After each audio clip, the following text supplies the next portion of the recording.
শালার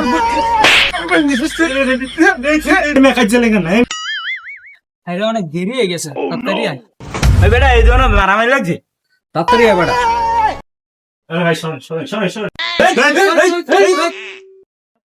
ধরু মিয়া কি শুরু করছো তোমরা দোকানে তোর মারামারি?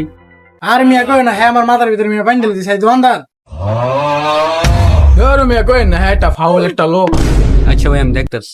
এই বেটা তোরা বল ভাই, আমি কি খাওয়ানোর দিকে? ওই ভাই খাওয়ানোর কি আছে? অনেক কিছু আছে, আপনারা কি খাইবেন কোন? কি খাবি তোরা? মামা আমারকে মজুদ দেন। মামা আমার একটা ডাইল বাজা দেন। আচ্ছা এই যাচ্ছি। কে আসেনি তোরা এত বেশি অর্ডার দিতেছস? সমস্যা নাই আমি দিব। কি হয়েছে? কি লিয়ে গাঞ্জা লাগলো কও আমার। আরে ভাই কইও না, আমি হের জন্য জিজ্ঞেসি সবচেয়ে কম দামি জিনিস কি? হ্যাঁ দিছে পানি। পানি কি ভাই খাওয়ানোর জিনিস? এলিয়া ভাই একটু দরকার কইছে, হ্যাঁ আমার মাথার ভিতরে ভাই পানি ঢেলে দিছে। এই কি বিষয় ভাই? শালা কামড়া করছি। ধর মিয়া মজা লম।